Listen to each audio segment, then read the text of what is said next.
It is Thursday, the 23rd of May, 2024. My name is Pigeon Rose, and this is my song of the day.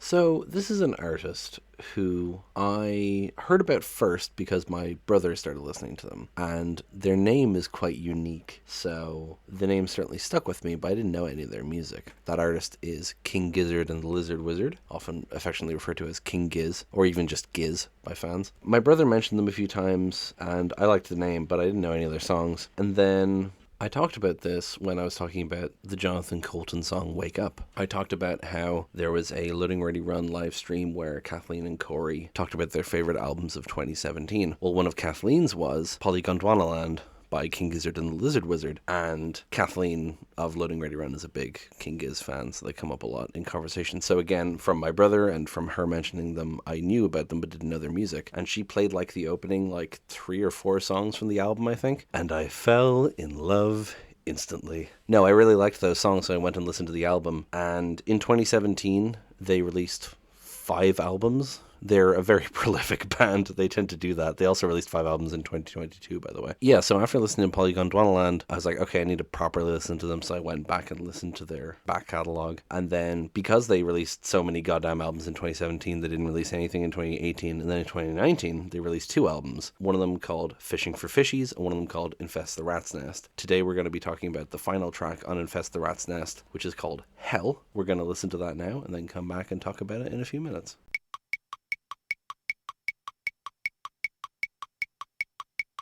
I love thrash metal. And I don't think I understood that for a long time because, I liked rock when I was younger. I liked some metal. And that was largely like Metallica and the stuff that would show up in video games like Motorhead and whatever. But I didn't really know the differences in different kinds of metal, the different subgenres and stuff. So I wouldn't have known that thrash metal is a large part of what I like, but it's what Metallica started out as. And when King Giz came out with this album, I was like, oh man, I love this because it reminds me of older style metal. It reminds me of Metallica, Motorhead sort of thing. So that kind of solidified that in my head, especially because this came out around the time that I was getting really big into Metallica again. So that really hammered that home for me. Now, the thing about King Giz, I mentioned they're quite a prolific band. Not only do they release a lot of albums, but they release a lot of different albums. That's what's so kind of impressive about them, because it's one thing to pump out a bunch of albums consistently. It's another thing for them to all be good. That's another thing for them to all be different.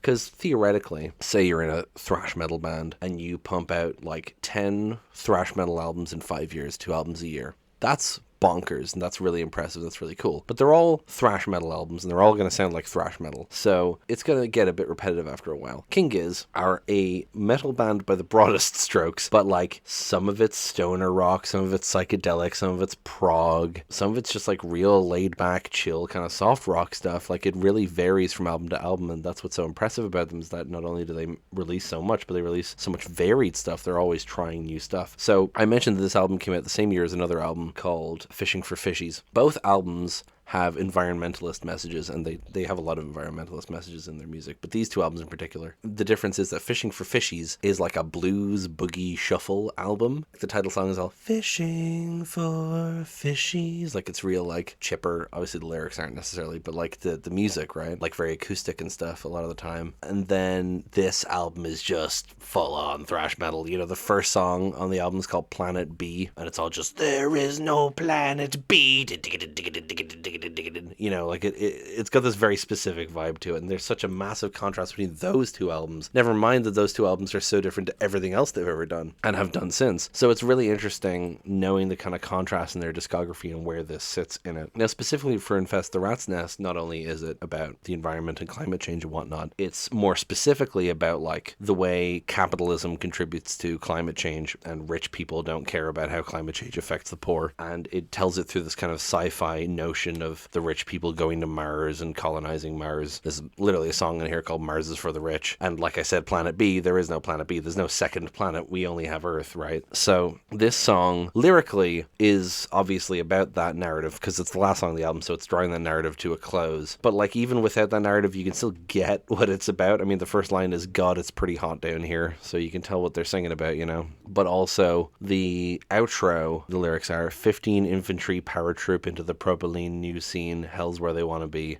infest the rat's nest. Now, I had to have Genius.com explain this to me, but propylene is like a manufacturing chemical. It's used in a lot of different plastics and stuff. And so the implication here is that the rich are using the manufacturing material on Mars and they haven't learned their lesson, right? They're still doing it. Hell's where they want to be.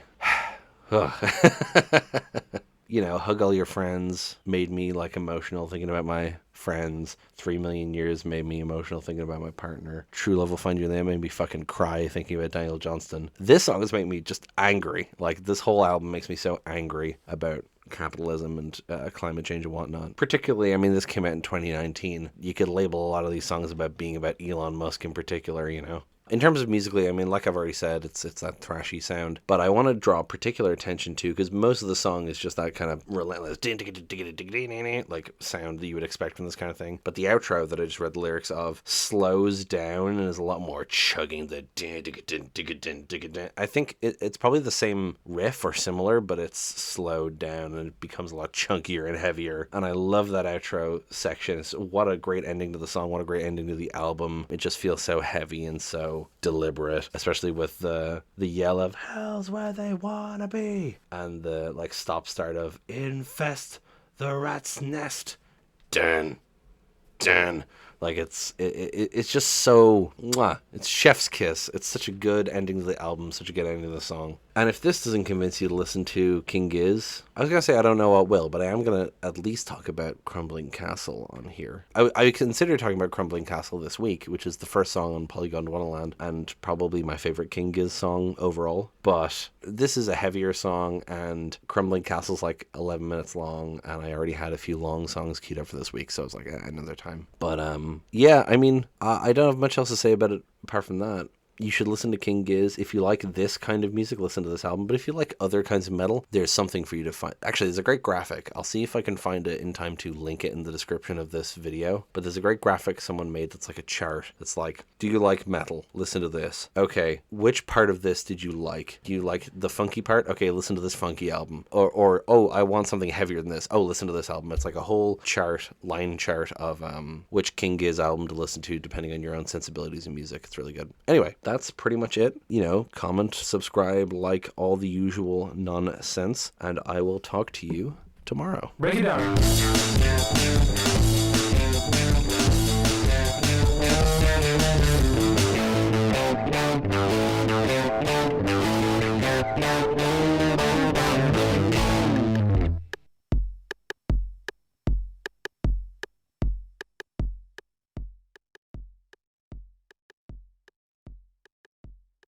You know, I liked rock when I was younger. I liked some metal.